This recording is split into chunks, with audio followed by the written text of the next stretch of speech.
Previously on the last Pokémon Crystal challenge run. No thank you, don't have time for a Slowpoke tail, got people to do, and coming up. Don't want to take on him, he's just annoying.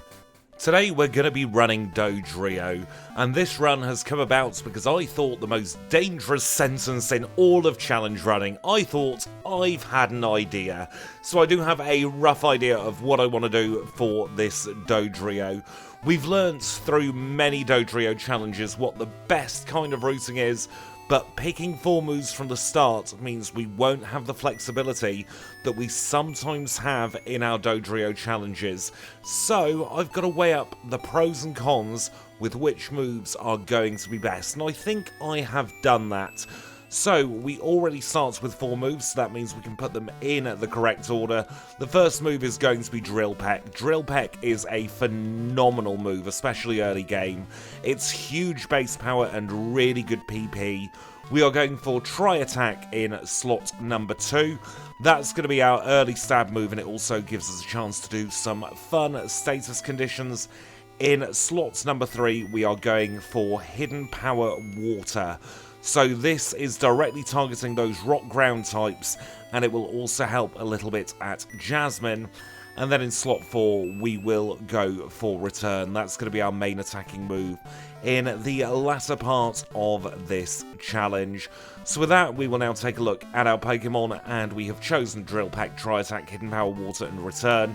We're level 5 with 21 HP. We've got 17 in attack, 13 in defense, 12 in the specials, and 16 in speed. So that's the DODRIO we're running with. There's only one thing left to do, and that's to get the challenge underway. DODRIO is a Pokemon we are very, very familiar with here on the channel. We've run it 8 times in total before, which is one of our highest number of repeats.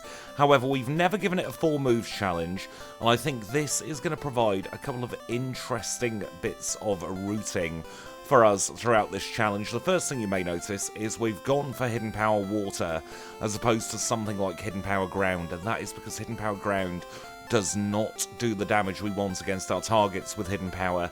So for instance, Jasmine, she's got Steelix. Steelix has huge physical defense, so targeting its weaker special defense when we've still got a perfectly cromulent 60 in our own special defense is absolutely the way forward. Hidden Power Water also provides an answer for the rock ground type Pokemon that we'll be seeing, so it really is overall the best Hidden Power type we can give DODRIO. Now, a lot of the reason why I want to run this Pokemon is because we have run a lot of slow physical attackers lately, and DODRIO is the opposite of a slow physical attacker because we are a fast physical attacker. So I do think we're in for a pretty good ride. There'll be a lot of one-shots, some 2-shots here and there, but overall we'll have a fairly smooth affair of it, or at least that is what I am hoping. Now, I don't think we're going to hit the dizzying heights of the podium for this challenge, but I'm hoping for a top 10 at least in 4 moves, and maybe even a top 10 overall. A lot of it is going to depend on luck at Jasmine. We don't have Mud Slap, which is our usual answer for Magnemite, so I'm going to have to try and figure something out to get through those Pokemon, but the rest of the challenge I can't see going too badly at all. Maybe some issues at Whitney if we get incredibly unlucky, but other than that, I think we're in for a pretty smooth ride overall. We're getting a couple of encounters on the way up to Violet City. I don't really want any more encounters. We should be absolutely fine as we are. In fact, if we get any more, I'll probably just take a quick reset because we're only a couple of minutes in. There we go, we are in to our first city. And we're going to go straight in to gym number 1, where the first bird keeper sends out a Spearow. We're going to use a pair of Drill Peck here, grow up to level 7, and then we can take on the Pidgeyline next.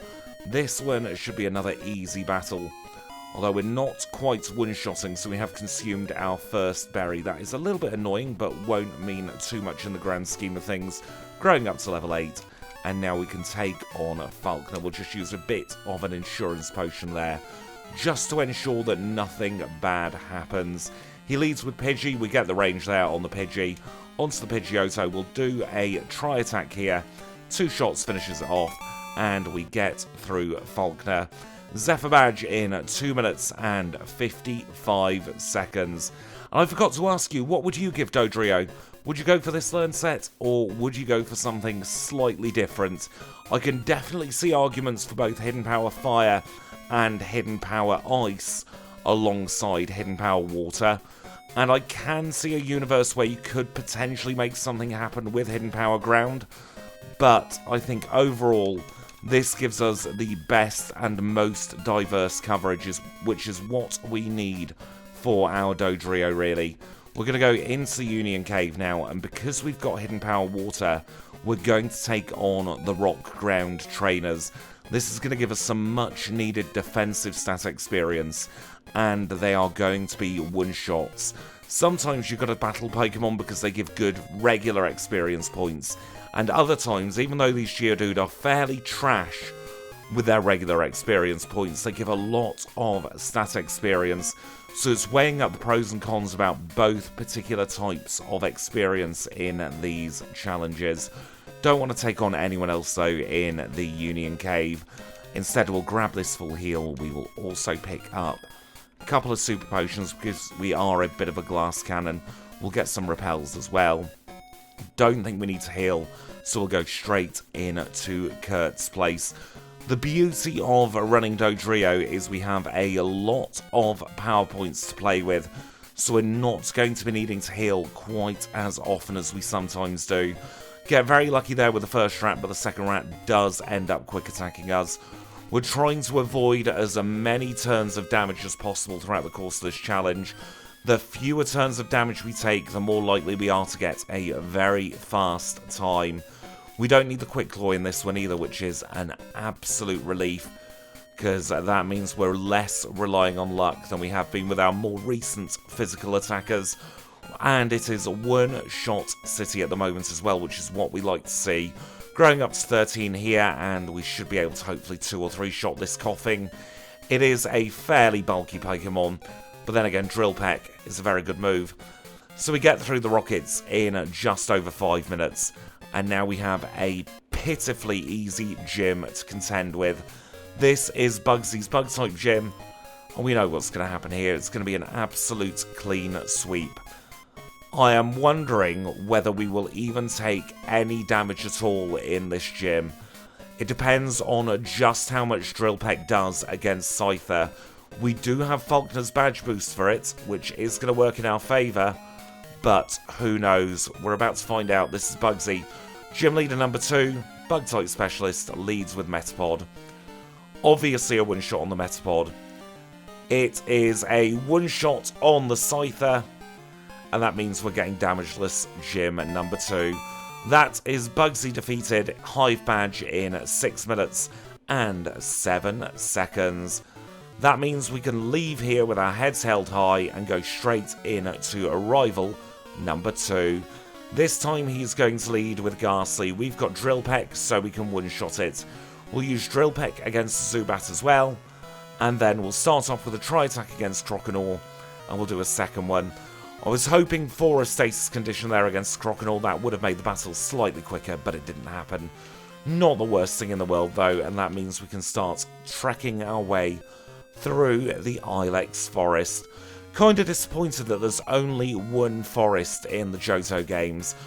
Viridian Forest got relegated to Viridian Hedge Maze in this generation, but it would have been nice to have to go through 2 different forests, or at least have the option of 2 different forests in the course of a challenge. It would definitely make a little bit more of an interesting second half to the game. I do really like the idea of completely rebuilding Kanto at some point. It's a project I've been working on and off for quite some time, but I really do need to pull my finger out and finish it off at some point, because it's been about 2.5 years in the making so far. And with that, we're already at Goldenrod City. We know the deal here. We're going to go and get the bicycle first and foremost. We'll register that, and then we'll go into the underground. And in the underground, we will have 3 trainers that we take on. The first being the Slowpoke trainer, Pokemaniac Donald. He's got 2 Slowpoke, both of which are going to go down in a single Drill Peck. Then we're going to do our Lickitung man next. I have a real obsession with beating up Lickitung at the moment. I don't know why. It is very cathartic. We'll get the coin case, and now we will take on Teru. Taking on Teru at a higher level might mean that Tri-Attack one-shots all of the Magnemite. That is the hope anyway. We'll see if it comes to fruition. And yes it does. No need to worry about this battle. 4 one-shots rather, goodness me, to get through. Now, I have a nasty habit of forgetting the Rentalabra before doing our first trip up north. So, the way we fix that is by going in here and getting the Rentalabra before we do our first trip up north. I've lost so many challenges at this point because I've forgotten to get the Rentalabra, and I have no idea why I forget it. It should be ingrained in me by now, but it's one of those things. I think it's because we come out the other entrance of the underground. We could take on the Grimer Man and go out that way, but I don't think it'd be worth the time battling him because Grimer's not a good Pokemon to face. We are going to take on the Bumphead Fireducks here. No risk of being burnt because we can one-shot them with Drill Peck, so we will eat up all of those delicious experience points. No need for the Quickie Seed today, but I do think we can take on both Alan and Mark. I think we should take advantage of any Pokemon with a very, very low physical defense, especially if they're quick battles against medium or fully evolved Pokemon, because they're not going to take too long at all. Tangela with all its bulk goes down in a single Drill Peck. Chat with Floria, and it's time to get back to Goldenrod. And now that we're back in Goldenrod, we will go straight into Whitney's gym. She's only got the one gym trainer guarding her, that of course being Last Carry with her Schnabbabubble. And I think we should be able to one-shot it with a Drill Peck just like that. On to Whitney we go. She is gym leader number 3. She is a normal type specialist who's going to lead with Clefairy. We delete the Clefairy from the face of the planet, and then we should hopefully do something similar to the Miltank. Interesting there, she didn't go for rollout. Kind of strange, not going to complain. Made our battle very, very easy, and we get the playing badge in 10 minutes and 28 seconds. Now, we naturally outsped the Miltank there, and that means that we are even now going to be guaranteed to outspeed Morty's Gengar. That's one of the fun little quirks of Generation 2. If you outspeed Whitney's Miltank, then you are, with the speed badge boost, going to instantly outspeed Morty's Gengar as well. Let's take our second trip back up north now, but this time we're going to be able to get through that pesky tree that is in the way here. We're not going to take it on, even though we've got Hidden Power Water, because it's probably going to be a 2 or 3 shot, and we don't really have time for that. We're in a hurry. We are very much wanting to go like the Clappers in this particular one. We will get this random Growlithe. I don't think it's ever worth sticking on a Repel for, on average, 1 encounter at most. And today, like most challenges, we are going straight over to these routes here. Unfortunately, we've ended up getting hit by bloody Olivia. She is an absolutely horrible trainer to take on, especially when you don't have something super effective against her Corsola. We'll get the Mint Berry, we will also get the Calpoo Nugget, and then we will avoid Norman today, I think, and instead we'll just take on Derek. We're avoiding Norman because we got hit by Olivia. We might be slightly lower in the old special static experience department because of that, but it doesn't really matter too much. Into Olivine we go. We don't need to do our first PP pit stop. Instead, we're just going to go into the cafe here to get ourselves strength, and we must not forget to get our super repels. Get them now, even though it's a tiny bit of extra movement, because that way we don't have to think about it. And I think that's something that I don't see many challenge runners talk about. It's sometimes more efficient to do things that are slightly slower on paper, because then you don't have to think about them later when you've got more stuff on the brain. If you get into a rhythm, if you get into a flow, take advantage of it. Go with the flow. It's a saying for a reason, I suppose, and that's exactly what I do with my routing. So sometimes it might seem like things are slower, but it's just so that the old mental management goes a little bit smoother than it otherwise would. I really do like doing early Lighthouse with DODRIO as well. It's a very, very handy routing for a Pokemon like this. Even if we don't consistently one-shot all of the Pokemon in here, it's still a very good time. We've got just one more trainer left to go. We're going to be kind of overloading on trainers until we defeat Jasmine.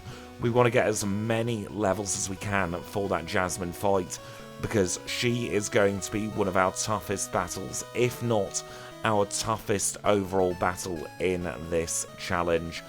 We will grab this rare candy, we will then use the escape rope to get out of here, and we will do a PP pit stop before going back to Air Critique.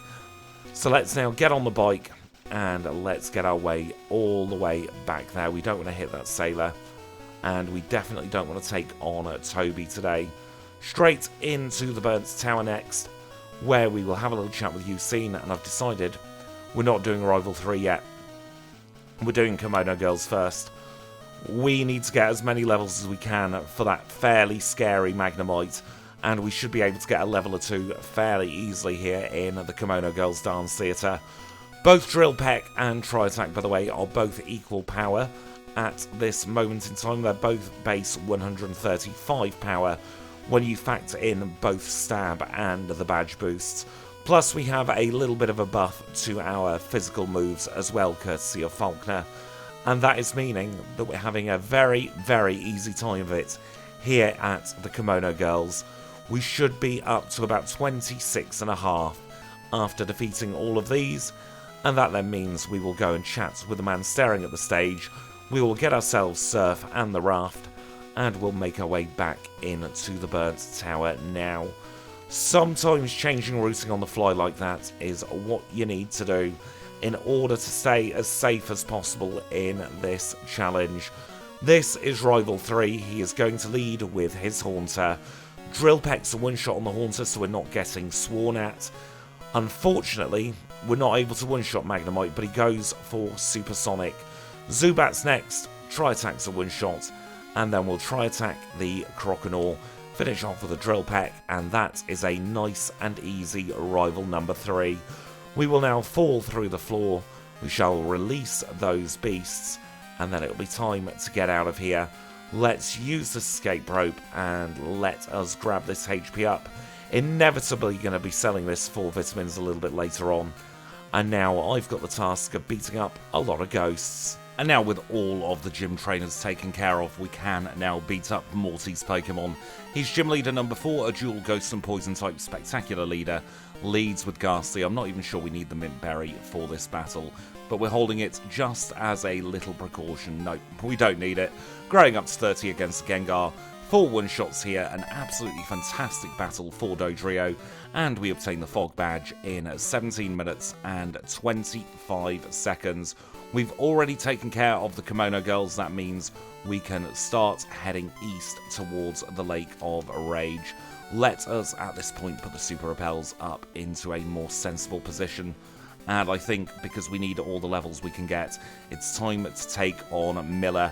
He's got a Nidoking. We'll be able to one-shot that with Drill Peck. Maybe not against the Nidoqueen, but then again, we have huge attack and a lot of levels against the Nidoqueen there. Don't want to take on him. He's only got mid-stages. Don't want to take on him. He's just annoying. So instead, we will make it up north. And now I think I've just found the root cause of a lot of the lag that I was encountering when playing these challenges. It was something called Media Intelligence in Adobe Premiere, which was just hogging my CPU at the same time that RetroArch has a lot of CPU power behind it. So hopefully with that turned off, I will get a consistent and smooth frame rate. I've been doing a lot of kind of botched fixes, but it just struck me, I've only had these issues since I've started editing as I go, so maybe that was the root cause. We'll have to see throughout the course of this challenge if I encounter any lag. I've had a couple of small lag spikes in recent challenges, but a lot of the other stuff I put in place to mitigate it has been working, so it's nowhere near as bad as it used to be.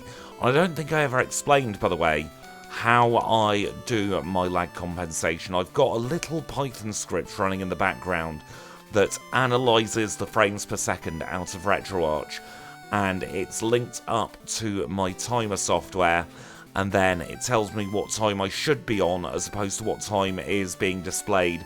So in the off-camera bits, I then try and resync just by doing little bits of movement here and there with the timer paused, so that we do get the 240 frames per second. Thought that was the most accurate way of getting a fair reflection and a consistent reflection for every single Pokemon's time. But at the same time, I didn't want to link it to the overlay, just in case it didn't quite work. And then it did work, and then I thought, nah, I've got it in place now. I will keep everything the way it is. There have been times as well where I have wasted time on purpose, because we were running a little bit fast, so it does run both ways. So I am not cheating with that, as it were, by doing it just for the way that gives me an advantage and not doing the way that gives me the disadvantage. Because that then would be thoroughly unfair on the Pokemon we run, and it would be thoroughly unfair on you as well. Because I want to give accurate reflections of my ability, the Pokemon's abilities, and the game's abilities as well, with how bad the AI has been recently. Let's beat up Chuck now. He's gym leader number 5. He is a fighting type specialist, so it's a clean sweep. 2 one-shots for the Storm Badge in 20 minutes and 52 seconds. Let us get out of here, have a little chat with Chuck's wife, and now I will do the housekeeping. I decided to push on ahead and also do a lot of the Mahogany Rockets as well. Now, in the last video, I was poo-pooing the early pink bow, but I actually think this is one of the challenges where the early pink bow is actually useful. So I did change the day to Tuesday, had a little chat with Tuscany of Tuesday during my item sweep, and we did obtain the early pink bow. And now we're going to get out of here because the Mahogany hideout has been dealt with once and for all. And we're going to go into our next gym together. This is Price's Ice-type gym. We're going to take on Roxanne just for a little bit of experience. And then we'll take on Price, who's gym leader number 6 today. An Ice-type specialist who leads with Seal. Now, there is a chance we go down here. It's a very slim chance, but it is a chance nonetheless. We get rid of the Dugong, and that brings us on to Piloswine. We get the high roll, so we don't go down, and we obtain the Glacier Badge in 27:18. So yeah, this is one of 2 places where we could end up taking a reset. The other is more likely because we've got to take on Jasmine next, and it's all going to depend on how we fare against her Magnemite. If we can get the high roll, then we should be good. If we don't get the high roll, then we might be in a little bit of danger. So we'll retrieve the secret potion to Jasmine, and then we'll get the heck out of here. And this is where the run could fall apart, unfortunately. There's no 2 ways about it. This is Jasmine, still type specialist, leads with Magnemite. It's a range. We high roll the first one. Do we high roll the second one? Yes, we do. Perfect, perfect, perfect. Swap to Hidden Power. Do over half. Iron Tail crits, but it does not matter because we can 2-shot the Steelix and we get through Jasmine. That is such a huge bloody relief. I was very, very worried about that battle, but the pink bow did save our bacon. It just shows, even though quite often a strategy isn't the right thing to employ, there are times where you should do it.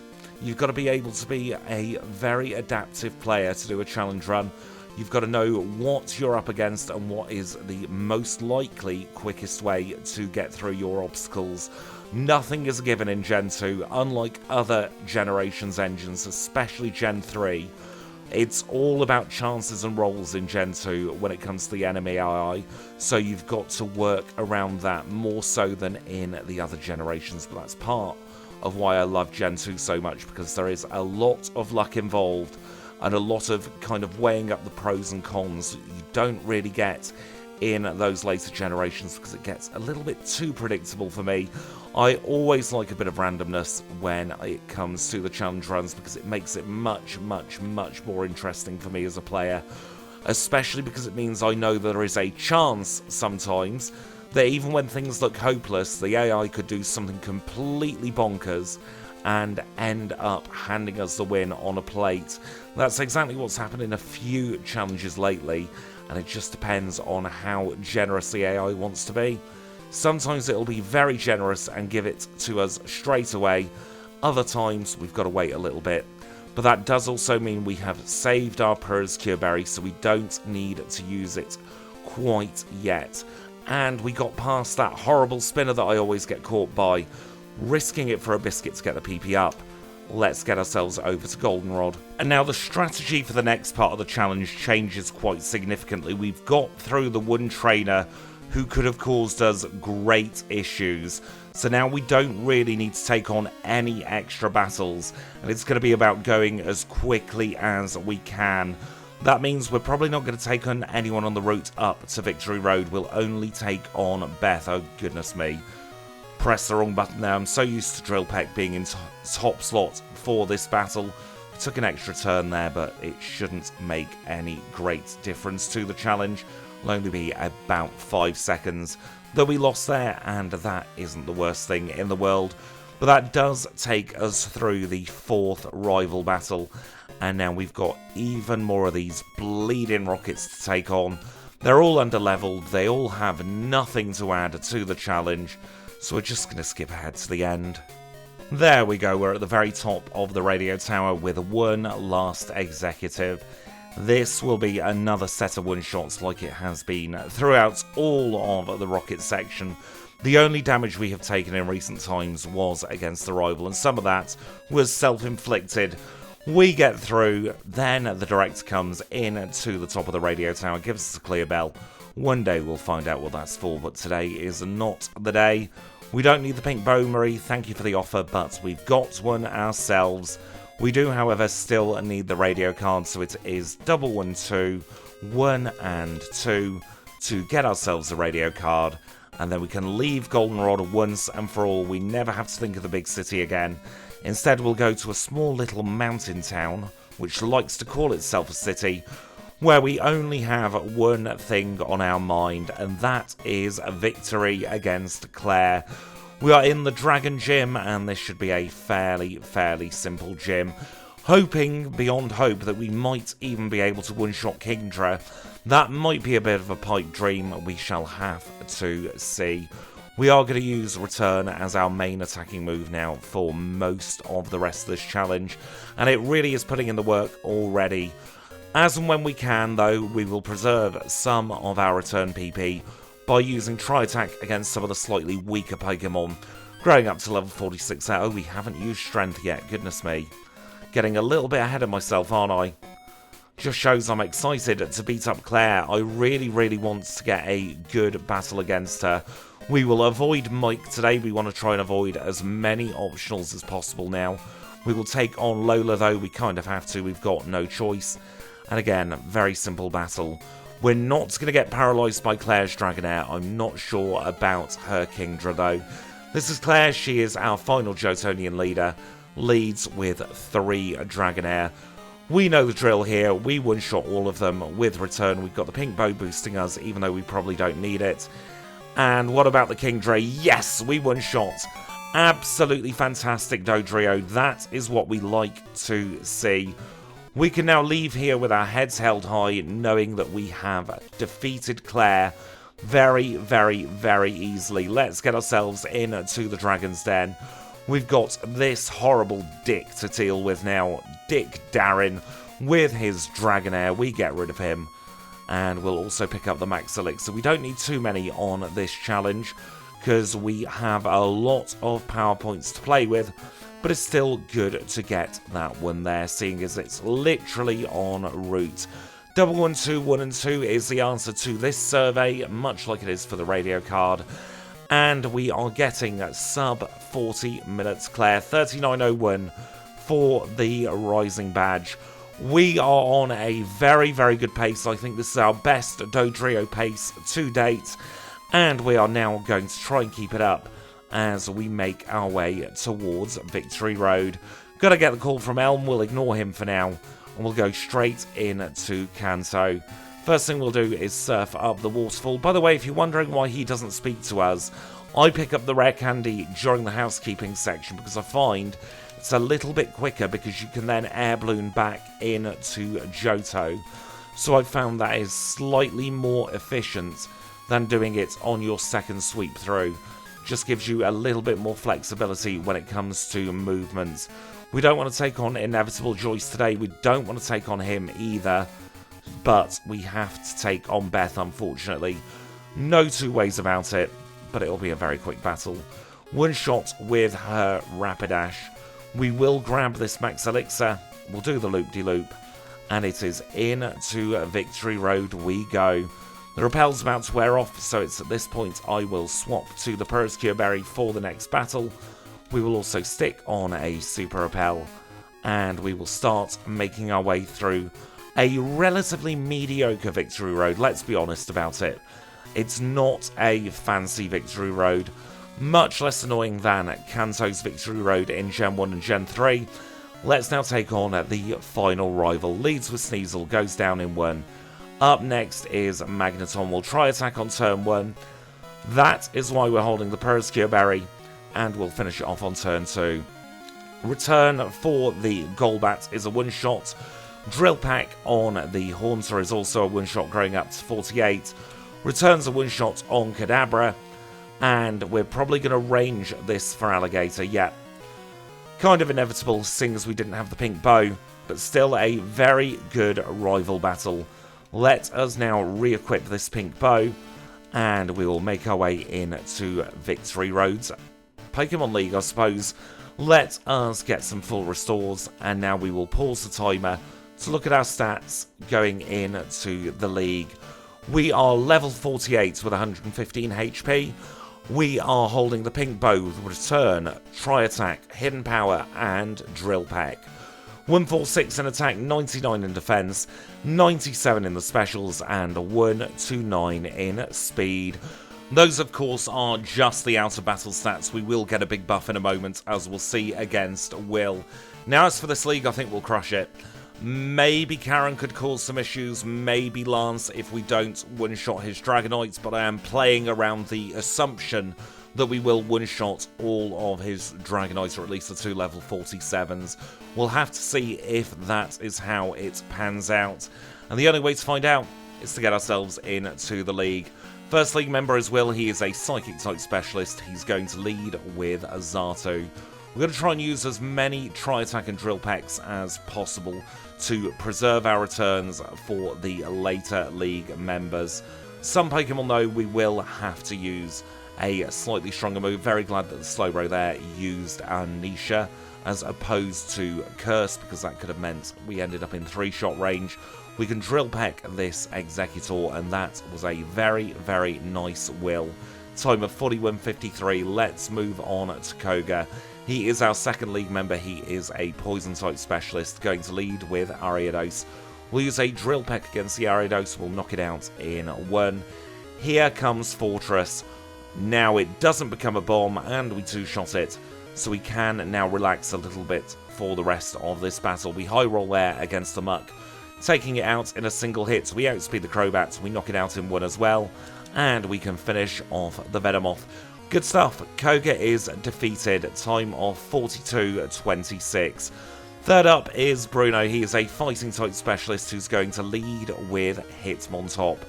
We're going to use a Tri-Attack against the Hitmontop, and we knock it out in a single hit. Onyx is next. We've got Hidden Power. Haha! We can outsmart you, but we can't outspeak you, apparently. Let's take care of the Hitmonchan. Oh, didn't mean to do that. Did not mean to do that. Meant to go for Drill Peck. We're just going to roll with the Tri-Attack, and we'll finish it off. And then we have Hitmonlee left to go. Fortunately, that won't matter too much, because I was going to heal for Karen anyway. We do get through Bruno. Let us use a couple of Super Potions, because they're first in the bag. We're going to use an Elixir. We will use our 5 Rare Candies. And then we shall also use the HP up. That is prep work for Karen done. Let's take her on. She is our final league member, leads with Umbreon. Oh, Feint Attack is exactly what we want to see there. That is a brilliant start. We can Drill Peck the Gengar, we get through that. We will Drill Peck the Murkrow as well, why not? and we are on to Houndoom. Once again, another one-shot with Drill Peck. That brings us on to her Vileplume. Another one-shot, another victory, and we have defeated Karen in 43-53. Let us now do a very quick heal, and we'll be ready for Lance next. Now, he is the liar with the flyers. It's going to go one of two ways. Either we have enough attack, or we don't. He leads with Gyarados. We're able to one-shot the Gyarados and grow up to level 57. Here comes Dragonite number 1. We crit, so we don't know. Dragonite number 2, please, please, please. Yes, we're not getting paralyzed. We're going to try attack this Aerodactyl, and another crit. Goodness me. Return on this Charizard. That will be a one-shot. He's going to go for Safeguard, hopefully, on this last Dragonite. He goes for Outrage. Doesn't matter. We have the victory. That was phenomenal from DODRIO. I have a feeling that they were ranges against those Dragonites. I feel we were maybe slightly under-leveled compared to where I thought we would be, but it doesn't matter. We have the victory. It is 44-38 for the Lance Split and 44-54 for our final Hall of Fame time. Let's now take a look at the midpoint leaderboards. And that Lance Split puts us in second place on our 4 moves leaderboard here at the midpoint. We are getting really, really consistent with our ultra fast Pokemon times there. We've got another one under 45 minutes. It does push Tentacruel on to page 2, and that does mean that poor old Ferret is now in the page 1 drop zone. Let us take a look at the overall Crystal leaderboard at this point. We know it's going to be exactly the same. It's our second fastest challenge up to this point. We are slightly ahead of Alakazam, even more ahead of Scyther, and a couple of minutes behind Mewtwo. But considering we have a very, very small learn set, I am incredibly happy with that time so far. It could all change though. We do have a couple of tricky battles to come in the second half of this challenge, because don't forget we still have another 8 gym badges plus the red fight left to come. So I tell you what, you'd better dare not go anywhere, because Kanto is next. And now we are rejoining the action as we always do here in Vermilion City, where the first thing we'll do is grab a rare candy from the chairman of the Pokemon Fan Club. And with that safely tucked away in our bag for another challenge, we are about to get on with our Cantonian Gauntlet of Gyms. We are taking a slight risk here by doing Lieutenant Surge first, but I'm hoping it will pay off. I reckon there's a good chance we can one-shot his Magneton, and we definitely will one-shot all of his other Pokemon, so let's give it a go. He leads with Raichu. We know that's going to be a one-shot. We can get rid of it. Magneton is next. How much do we do? We get the one-shot. Absolutely brilliant. So we now don't need to worry about Surge, and that will save a little bit of time in our routing. Growing up to 59 there against the Electabuzz.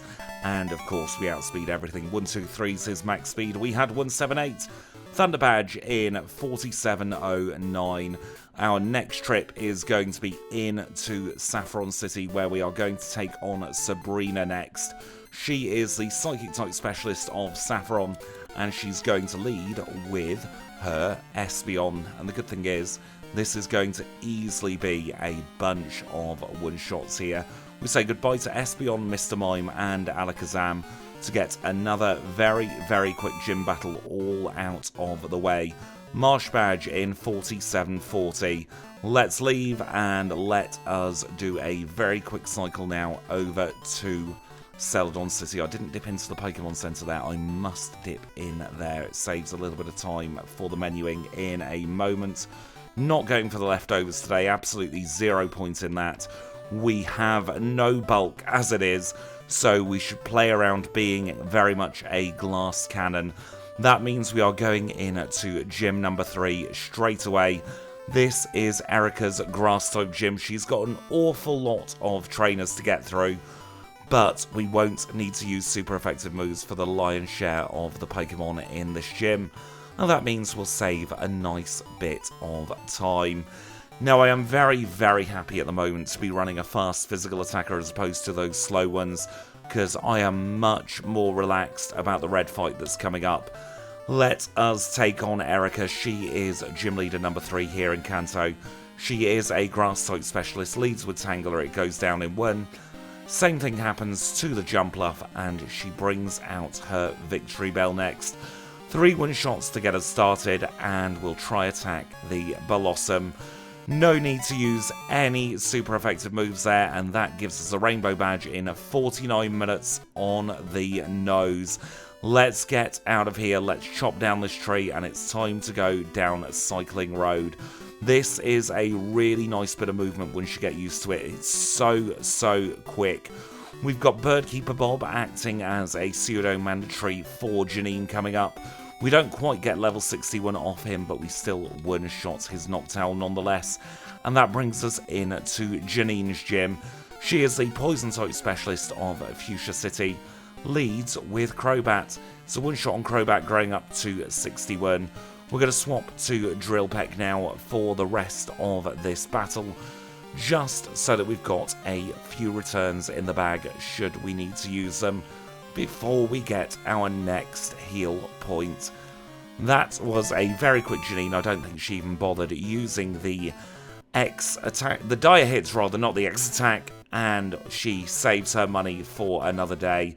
Let's get ourselves back to Saffron now, where we are going to go on to Route 9. We're going to try and avoid this spinner at all costs. We do it this time, thank goodness for that. We avoid the other spinner, and that just means we've got Hiker Jimothy with his Machamp. 1 return is all it takes to get rid of him, and now we'll go through the tunnel. We had a pretty smooth rock tunnel, not the best, not the worst, and we are now out to the other side. We'll do a PP hill because my goodness we need it, and we will now surf down on to Route 10 and get ourselves into the power plant. You can see there, the rappel wore off a little bit earlier than I would have hoped, but it was still a fairly good rock tunnel. That means we are ready for Nugget Bridge next. We've got to get all the way back to Saffron, and we'll get on the bike, do the little loop-de-loop here, and we'll try our quick cerulean movement as well, just like that, to get us into the gym. We're not going to pick up the machine part next, though. We are going to go straight up on to Nugget Bridge. And on this Nugget Bridge, I want to talk about some of the things I want to achieve over the next 9 months or so for the rest of this year, because we're already about a quarter of the way through the year, which is shocking in and of itself at the time of recording. That is something I didn't really need to vocalise, because that is very scary. But I really want to try and get even better at Pokémon Crystal, and I am determined, and I mean absolutely bloody determined, to get good at a second Pokemon Challenge running game as well. I still don't know which it is. There's part of me that wants to try Gen 1, there's part of me that wants to do Hoenn, there's part of me that wants to do Gen 3 Kanto. I just don't know which it's going to be yet.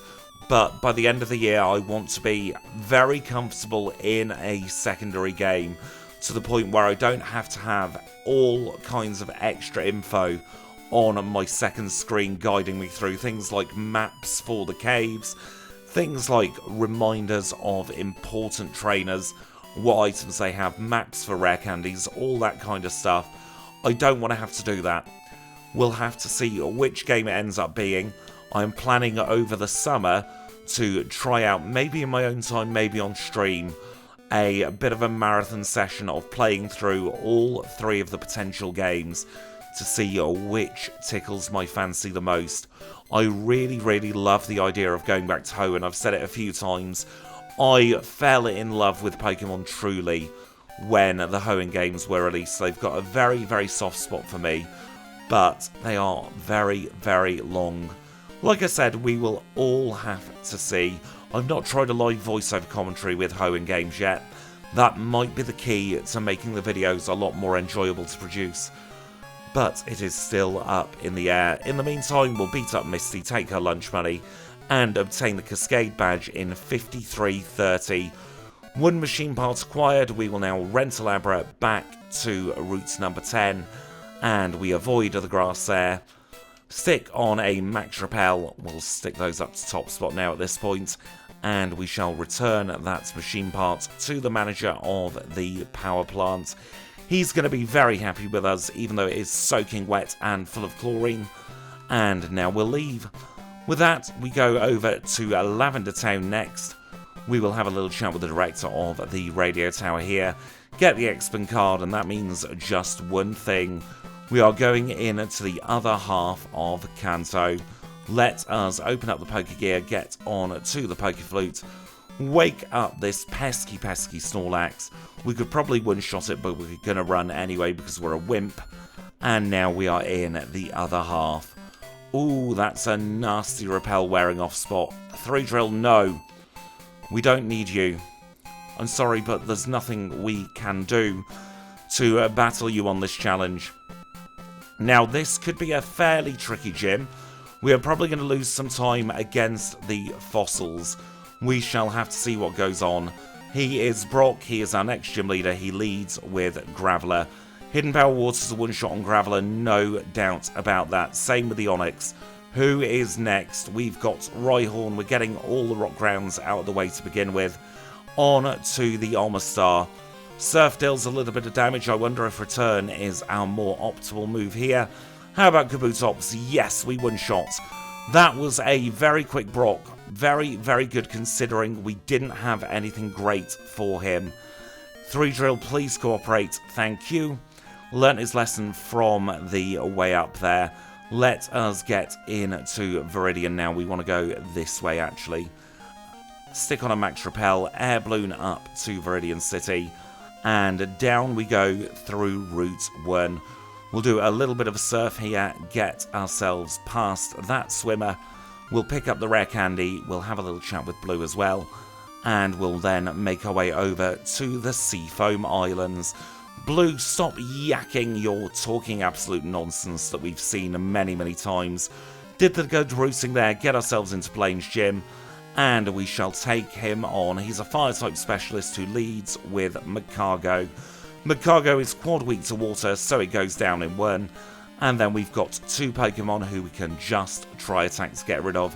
We say goodbye to the Bumhead Fireduck, we say goodbye to the Rapidash, and we have defeated Blaine in 56-17. Let us now use a Max Elixir. We will also use a Super Potion here, get ourselves up to max health.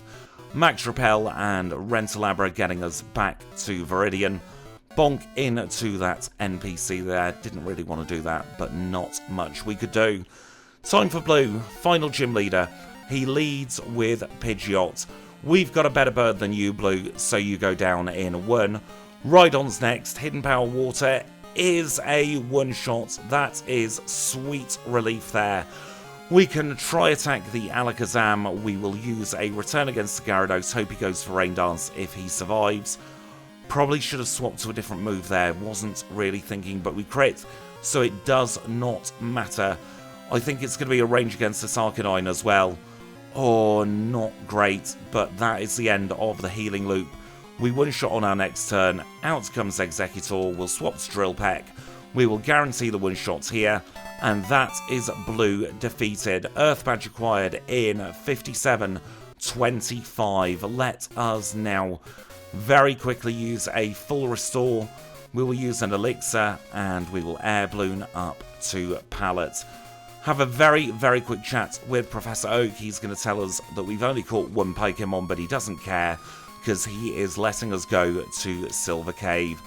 Rentalabra time. Let's get ourselves over there. We have 1 battle left in this challenge. Hopefully we will breeze through Red. It's all going to be about his Blastoise, unfortunately.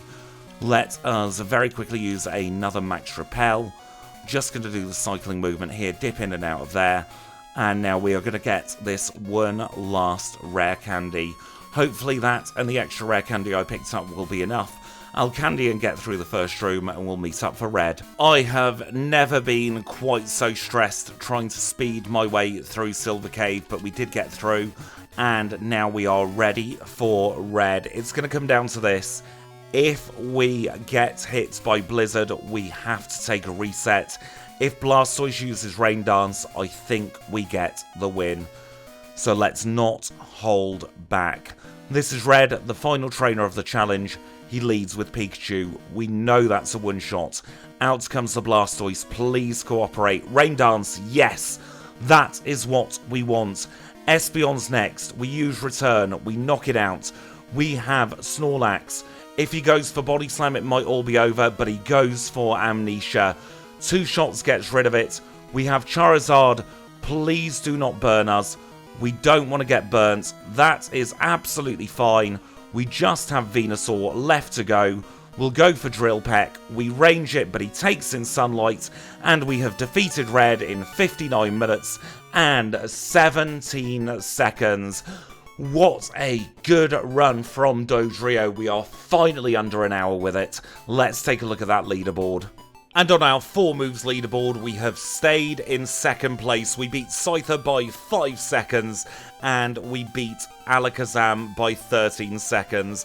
That does, unfortunately for Marowak, push it on to the 2nd page of our 4 moves leaderboard. And it does also mean that Porygon 2 had better watch out, because he is in the page 1 drop zone. If we now take a look at our overall Crystal leaderboard, once again we are in a comfortable 2nd place. And now we have 4 sub-hour challenges under our belt. Zangoose number 2 drops down into the page 1 drop zone. Machamp is now heading up page 2. And I am very, very, very happy with that challenge. We were in 15th place, I believe, as our 2nd best DODRIO challenge there. And more importantly, we have broken the sub-hour barrier with DODRIO.